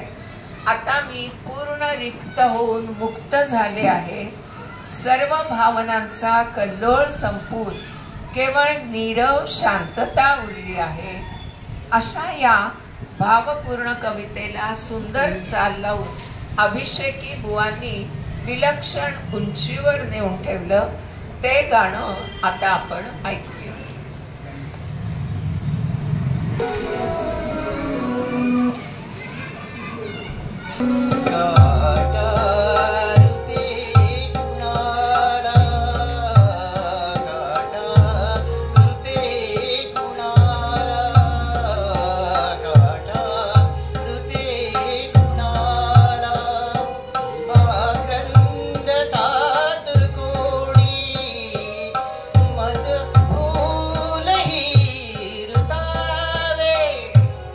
फूल ही रुतावे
पेटे अंधाराचे जाळे अशी गोड गाणी लिहिणारे कवी सुधीर मोघे. अभिनेते श्रीकांत मोघे यांचे भाऊ, पण यांचा पिंड कवीचा. ते उत्तम चित्रकार होते. त्यांच्या चित्राची प्रदर्शनही भरली होती. त्याचबरोबर चित्रपटाचे गीत लेखन, पटकथा, संवाद लेखन, संगीत दिग्दर्शन या माध्यमातून रंगभूमी, आकाशवाणी, दूरदर्शन, चित्रपट क्षेत्र असा त्यांचा सर्वत्र संचार होता. 50हून अधिक चित्रपटांची त्यांनी गाणी लिहिली. 6 कविता संग्रहही प्रसिद्ध झाले. त्यांच्या लेखांची देखील पुस्तके प्रकाशित झाली. अनेक मराठी व हिंदी मालिकांसाठी संगीत दिग्दर्शनाची बाजू त्यांनी सांभाळली. सर्वोत्तम गीतकार म्हणून त्यांना 4 वेळा महाराष्ट्र राज्य पुरस्कार मिळाला. लता मंगेशकर यांच्या हस्ते दीनानाथ मंगेशकर प्रतिष्ठानचा शांता शेळके हा मानाचा पुरस्कार त्यांना मिळाला होता. मुक्ता या चित्रपटाचे दिग्दर्शन करून ते दिग्दर्शनाच्या क्षेत्रात पाऊल ठेवणार होते, पण त्याच्या आधीच पुण्यात त्यांचे निधन झाले. त्यांच्या एका आर्त गाण्याची आपल्या कल्पनेपेक्षा वेगळीच अशी जन्मकथा आता आपण ऐकूया. गीतकार सुधीर मोघे यांना एका चित्रपटात गीत लिहिण्यासाठी बोलवण्यात आलं. प्रसंगानुरूप गीत लिहिण्यासाठी ते बसले खरे, पण मनासारखं गीत काही तयार होईना. गीताची आराधना करत असताना सुधीर मोघे यांनी कवितेला सखी असं संबोधलं आहे आणि प्रसंगानुरूप गीत लिहायचं राहूनच गेलं. दुसऱ्याच एका नितांत सुंदर अशा अजरामर काव्याचा जन्म झाला. सखी मंद झाल्या तारका, आता तरी येशील का. अनेकांचा असा समज आहे, इव्हन माझा सुद्धा तसाच समज होता, की काव्य प्रेयसीला उद्देशून हे लिहिलेलं काव्य आहे. पण जर लक्षपूर्वक तुम्ही रसवासात घेतलात तर मोघेंच्या काव्य प्रतिभेची आपल्याला प्रचिती येते. ते आपल्या काव्यसखीला काय म्हणतात बघा बरं. रात्र सरत चालली आहे, पहाट व्हायला आली, पण काव्य काही सुचत नाही. अशा वेळी काव्यसखीला साथ घालत ते म्हणतात, मधुरात्र मंथर देखणी आली तशी गेली सुनी, हा प्रहर अंतिम राहिला, त्या अर्थ तू देशील का, आता तरी येशील का. जीवनात सगळं मिळालंय तरी उणीव भासते, कारण काव्यसखी अगं तू येत नाहीयेस ना. मग शब्द उमटतात, जे जे हवेसे जीवनी ते सर्व आहे लाभले, तरीही उरे काही उणे, तू पूर्तता होशील का, आता तरी येशील का. आणि सरते शेवटी तर ते म्हणतायत, बोलावल्या वाचून मृत्यू जरी आला इथे, थांबेल तो क्षणभरी, पण सांग तू येशील का. कविवर्य सुधीर मोघेंच्या दैवदत्त प्रतिमेला सलाम करावा असं हे गीत साकार झाले आहे की नाही. याच काव्य संदर्भात सुप्रसिद्ध संगीत संयोजक अप्पा वडावकर यांनी एक सुखद आठवण सांगितली आहे. आकाशवाणीवर हे गाणं प्रथम भारतरत्न पंडित भीमसेन जोशी यांनी गायलं. पुढे तबकडीवर ध्वनिमुद्रित करायचं ठरलं तेव्हा सुधीर फडके यांचा आवाज घ्यायचं ठरलं. सगळी तयारी झाली होती, पण आयत्या वेळी बाबूजींच्या आवाजाने दगा दिला. त्यांचा आवाज लागेना. वादकांना ध्वनिमुद्रणासाठी पुन्हा बोलवायला लागू नये म्हणून संपूर्ण गाणं वादकाने ध्वनिमुद्रित करून ठेवायचं आणि नंतर आवाज ठीक झाल्यावर बाबूजी त्यात गीताचे बोल गातील असं ठरलं. त्या काळी तो एक नवीनच प्रयोग होता. सॉन्ग व्हायोलिन वादक हेमंत पंडित यांनी संपूर्ण गाणं नोटेशन सहित उतरवून घेतलं. ऑर्गन वादक अप्पा वडावकर त्यांना डोळ्याचा त्रास असल्यामुळे त्यांनी हे गाणं मधल्या संगीतासह चक्क तोंडपाठ केलं. बाबूजींचं म्हणणं होतं, गाण्यातील प्रत्येक शब्द वाजायला हवा. अप्पा वडावकर आणि हेमंत पंडित यांनी हे शिवधनुष्य उचलायचं ठरवलं आणि ते शिवधनुष्य पेलून दाखवलं. अगदी संपूर्ण ध्वनिमुद्रण पहिल्याच टेकमध्ये ओके झालं. काही दिवसानंतर आवाज ठीक झाल्यानंतर बाबूजींनी त्या ध्वनिमुद्रणात गाण्याचे बोल गायले. अशा रीतीने संगीत आणि आवाज वेगवेगळ्या वेळी ध्वनिमुद्रित केलेलं मराठी संगीत सृष्टीमधलं पहिलं गीत जन्माला आलं. या गाण्याचं आणखीन एक वैशिष्ट्य बरं का. या गाण्यात 1 नाही, 2 नाही, 3 नाही, 4 सुधीरांचा समावेश आहे. एक कविवर्य सुधीर मोघे, दुसरे गायक सुधीर फडके, तिसरे बासरी वादक सुधीर खांडेकर आणि चौथे तबला वादक सुधीर रानडे. एकाच गाण्यात एकाच नावाच्या 4 व्यक्ती असण्याचा मराठी संगीतातील हा बहुतेक विश्वविक्रमच असावा. असं हे गीत संगीतकार राम फाटक यांनी संगीतबद्ध केलं आहे. चला आता ऐकूया ते गाणं, सखी मंद झाल्या तारका.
प्रेम म्हणजे प्रेम असतं, तुमचं आमचं सेम असतं. अशा सदाबहार कविता मंगेश पाडगावकरांनी लिहिल्या. समाजातल्या विसंगतीवर प्रहार करणाऱ्या राजकीय आशयाच्या कवितांबरोबरच बालगीतं, प्रेमगीतं, गझल अशा प्रत्येक काव्य प्रकारात त्यांच्या प्रतिभेने मुक्त संचार केला. त्यांचे अनेक कविता संग्रह प्रसिद्ध झाले. वादळ या नावाचं एक नाटकही त्यांनी लिहिलंय. पद्मभूषण पुरस्काराने त्यांना सन्मानित करण्यात आलं. तसंच महाराष्ट्र भूषण, कबीर पुरस्कार हेही त्यांना मिळाले. वसंत बापट, विंदा करंदीकर आणि मंगेश पाडगावकर या तिघांनी काव्य वाचनाचे अनेक कार्यक्रम केले. कविता सादर करण्याच्या त्यांच्या विशिष्ट शैलीमुळे त्यांचे काव्य वाचनाचे कार्यक्रम अगदी हाऊसफुल होत असत. आता त्यांच्या अशाच एका श्रवणीय गाण्याची जन्मकथा ऐकूया आणि हे गाणं या कार्यक्रमातलं शेवटचं गाणं. मंगेश पाडगावकर, श्रीनिवास खळे, लता मंगेशकर या त्रिकुटाची ही जादू वैशाखात देखील श्रावण सरीची सखर घडवून आणते. मंगेश पाडगावकर यांनी केलेली शब्दांची पखरण काही औरच, लताबाईंचा जादुई स्वर आणि श्रीनिवास खळे यांचे संगीताचे गारूड असा एकत्र संयोग या गाण्यात दिसून येतो. श्रावण महिना असा लढिवाळ आहे की मातीच्या गंधाने सारे वातावरण गंधित करून टाकतो व कवी मनाला कविता करायला उद्युक्त करतो. डोंगर दऱ्यातील जीवन, निसर्ग व त्यामधील मानवाचं अचूक नातं याचं सुंदर चित्र या कवितेत रेखाटले. पाचूच्या हिरव्या माहेरी पुन्हा हळदीचे आले या ओळीने पाडगावकरांच्या शब्दात असलेली चित्रमयता प्रकट होऊन निसर्गाचा सुंदर दैवी साक्षात्कार आपणास घडतो. हे गाणं ऐकल्यावर तुम्हाला वाटलं की नाही की कोकणातल्या निसर्गरम्य वातावरणात केतकीच्या वनात या गीताचा जन्म झाला असावा, पण तो मुळात सायन ते विटी या लोकल प्रवासात झाला. हो, असंच आहे. खळे साहेब आणि पाडगावकर त्यावेळी मुंबई आकाशवाणीवर नोकरी करत होते. चांगलाच उन्हाळा होता. घामाच्या धारा वाहत असताना पाडगावकर व खळे हे सायन विटी ट्रेनने प्रवास करत असताना पाडगावकरांनी खळे साहेबांना चिटोऱ्यावर काही ओळी लिहून दिल्या. खळे साहेबांनी तो कागद पाडगावकरांकडे परत दिला आणि म्हणाले, अहो पाडगावकर, तुम्हीच वाचून दाखवा की. पाडगावकरांनी त्यांच्या खास शैलीत त्या ओळी खळे साहेबांना ऐकवल्या. एकदा ऐकून झाल्यावर खळे साहेब म्हणाले, पुन्हा ऐकवा. असे 2-3 वेळा खळे साहेबांनी कविवर्य मंगेश पाडगावकरांकडूनच ती कविता ऐकली. विटी स्थानकावर उतरताना खळे पाडगावकरांना म्हणाले, चला, तुमच्या या गीताचा मुखडा तर झाला ना. खरंच कुणालाही या गोष्टीची कमाल वाटेल की जे गाणं नुसतं ऐकलं की रसिकाला श्रावण सरीमध्ये चिंब भिजण्याचा अनुभव मिळतो, ते गाणं ग्रीष्माचा दाह आपल्या परमोच्च बिंदूवर असताना लोकल ट्रेनच्या गर्दीत माणसांच्या कोलाहलात कसं काय सुचलं असेल पाडगावकरांना. घामांच्या धारामधूनही पाडगावकरांना श्रावण धारांचे हे गीत सुचलं यात काही नवलच नाही. खळे साहेबांच्या संगीत शैलीचा एक गीत म्हणजे वस्तुपाठ आहे. श्रावणातल्या ऊन पावसाप्रमाणे आरोही अवरोही सुरांचा खेळही या गाण्यात अव्याहत सुरू राहतो. पण या गाण्याला दिव्यत्वाचा स्पर्श झाला आहे तर लता मंगेशकर यांच्या आवाजामुळे. अशी गायिका या गाण्याला लाभली ते या गीताचं आणि आपल्यासारख्या रसिकांचं भाग्यच म्हणायचं. चला तर मग आपण या गीताचा आस्वाद घेऊया.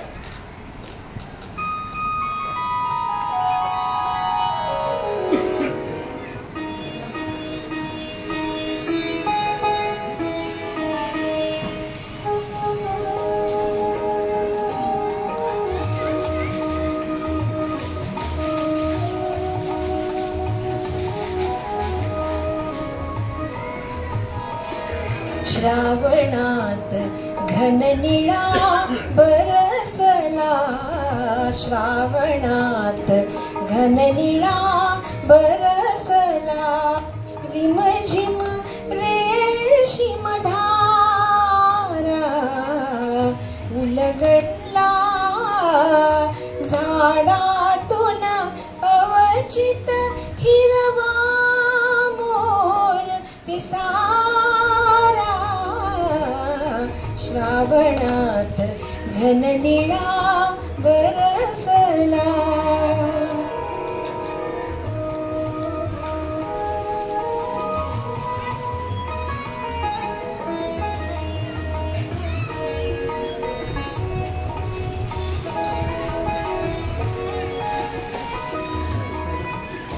जागून ज्याची वाट पाहिली ते सुखाले दारी,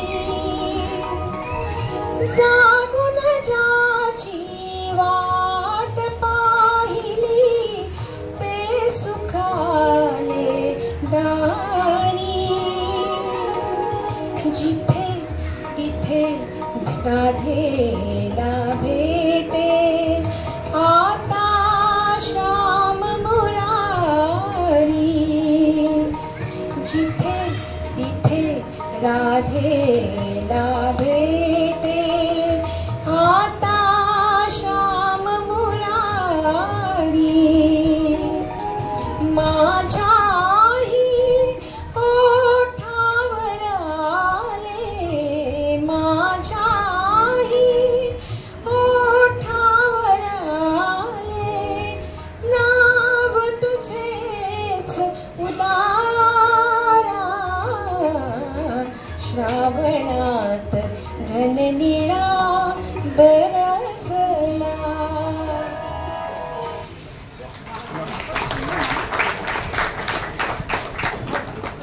काही गाणी अमरत्वाचा पट्टा घेऊनच जन्माला आलेली असतात.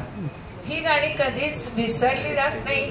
वर्षानुवर्ष त्यांची लोकप्रियता अबाधित असते. तशी ही सुमधुर गाणी यावत चंद्र दिवाकरौ आहेत.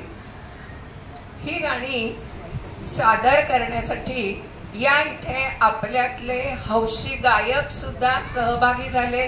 याबद्दल त्यांचंही अभिनंदन आणि आभार त्यांचे. तसंच आमच्या सोबतीच्या नंदा लोंढे या सुद्धा या इथे भेटल्या.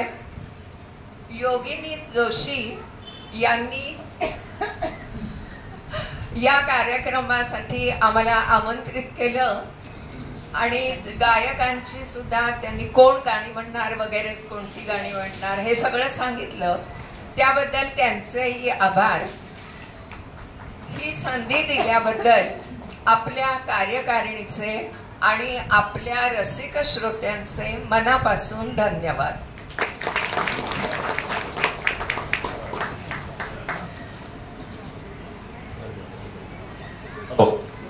हॅलो मंडळी, गेल्या 1.5 तासापासून आपण गीतांच्या जन्मकथा या कार्यक्रमांतर्गत नवकविता नवकवी त्यांची वेगवेगळी गाणी आपण ऐकलीत. खरं या भगिनीचं कौतुक मी करणं कमी पडणार आहे, म्हणून आपल्यातल्याच भगिनी थोर साहित्यिका राष्ट्रपती पदक विजेत्या शोभाताई नाखरे इथे आलेल्या आहेत. मी त्यांना विनंती करतो की आपल्या शब्दात या भगिनींचं कौतुक करावं.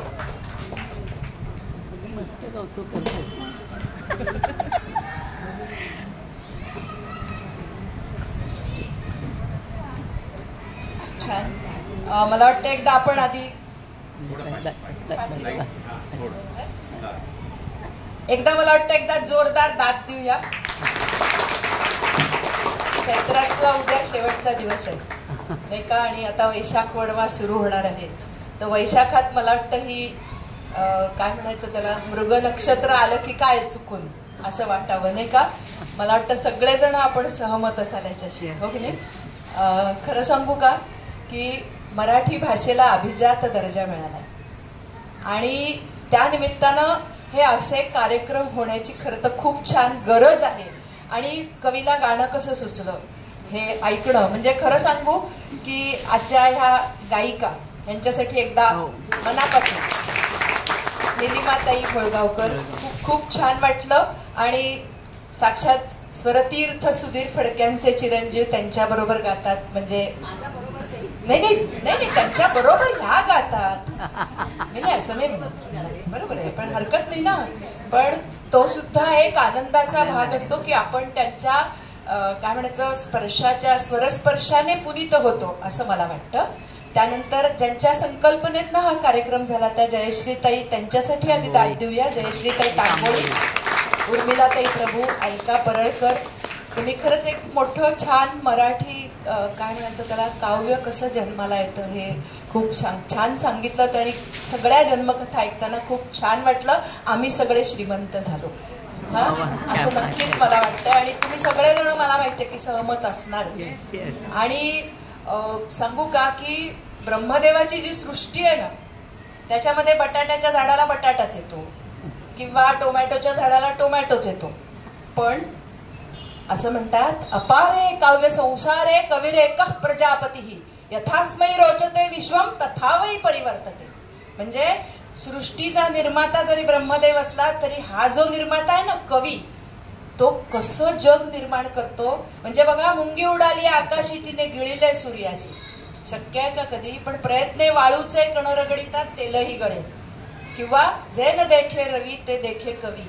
तो कसा निर्माता आहे हे आत्ता ह्या सगळ्यांच्या आपण ऐकल्या कथा 9 जणांच्या, भारा तांबे असतील, वारा कांत असतील, सुधीर मोघे असतील, हे सगळं ऐकताना खरं सांगू का खूप खूप छान वाटलं.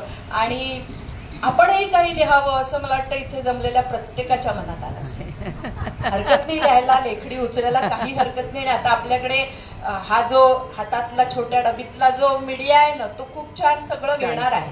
त्यामुळे हरकत नाही सगळ्यांनी लिहायला. त्यामुळे असे गीत जन्म आहे ते आम्हाला खूप आवडलं. आणि एकदा त्याच्यासाठी आपण छान दाद देऊया की तुमचा हा म्हणजे अभिजात भाषेचा दर्जा मिळाल्यानंतरचा हा जो अर्थपूर्ण उपक्रम आहे तो खूप छान आहे. आणि तुमच्या सगळ्यांचं एकी आहे ते खूप छान आहे. आणि सांगू का की मगाशी तुमच्याकडनं पी सावळारामांचं जे गीत ऐकलं ना, गंगा यमुना डोळ्यात उभ्या का, ते ऐकताना पटकन डोळ्यासमोर आल्या की एक कवी आईच्या भावना इतक्या समर्पकपणे लिहू शकतो आणि एक कवयित्री बाबांच्या भावना डोळ्यासमोर खूप छान लिहून जातो. चित्रपट आठवा अष्टविनायक.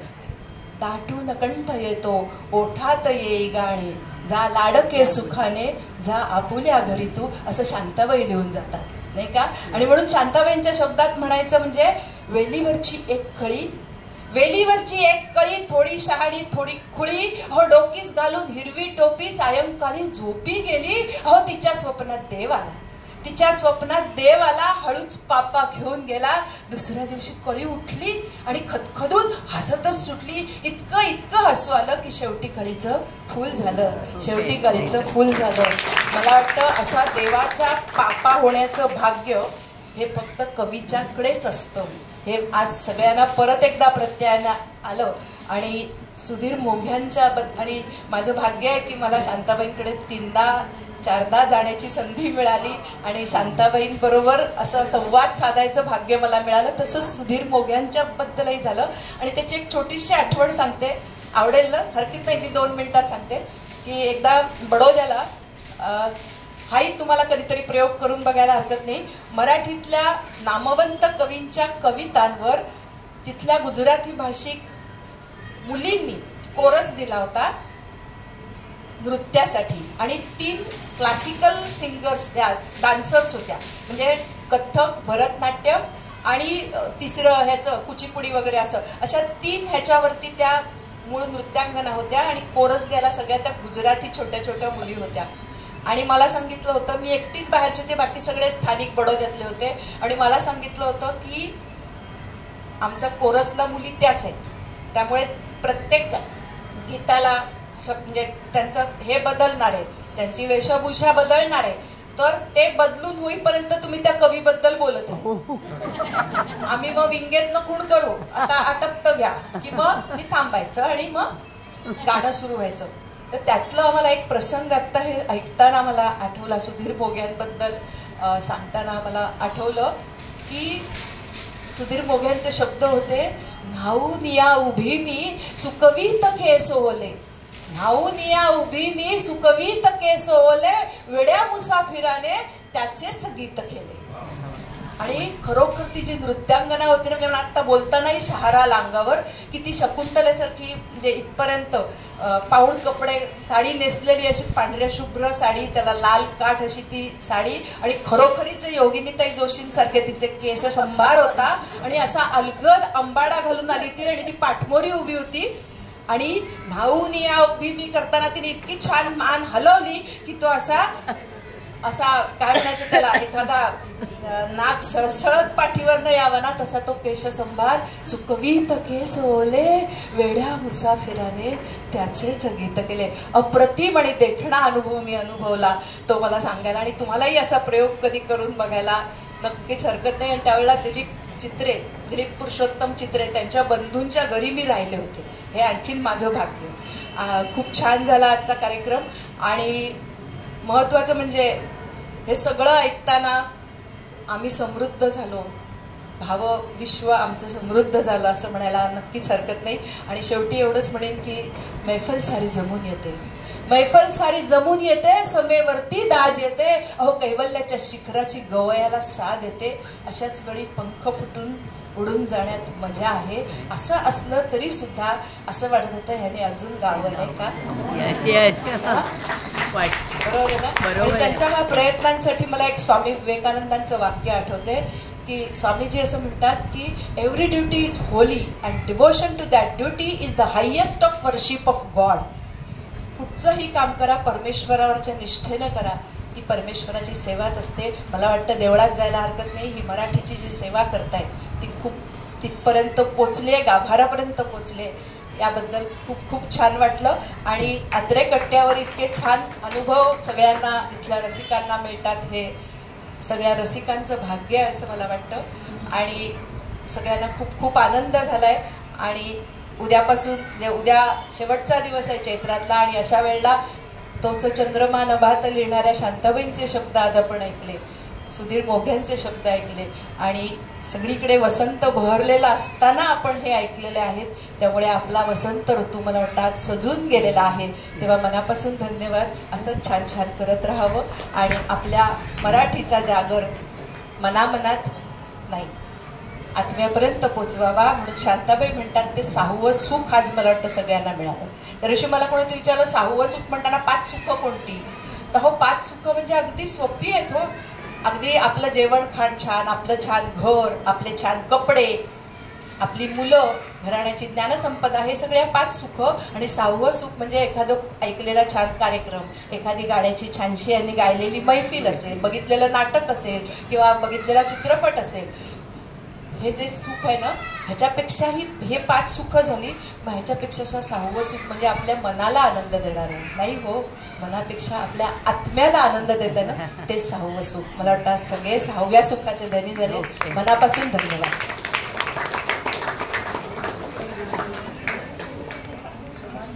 शोभाताई धन्यवाद. कारण का या थोर गायकांचं कौतुक कसं करावं हा माझ्यासमोर समस्या होती, परंतु शोभाताईंनी तो प्रश्न चुटकीसरी सोडवला. अगदी छान शब्दात या भगिनींचं वर्णन केलं. खरोखर सुंदर कार्यक्रम आपण सादर केला. उर्मिलाताई, जयश्रीताई, अलकाताई, निलिमाताई खूप सुंदर कार्यक्रम सादर केला. आमच्या गायकांना पण संधी दिली, याबद्दल आपणा सर्वांचे मनपूर्वक आभार. सगळे श्रोतेवर्ग इतक्या वेळ थांबून राहिला, आपणा सर्वांचे मनपूर्वक आभार मानतो. जाता जाता ताई आमच्या आत्रे कट्ट्याच्या वतीनं काही देण्याची आमची प्रथा आहे, तर मी राणे साहेबांना विनंती करतो की आमच्या या शुभेच्छांचा जयश्रीताईंनी स्वीकार करावा. राणे साहेब.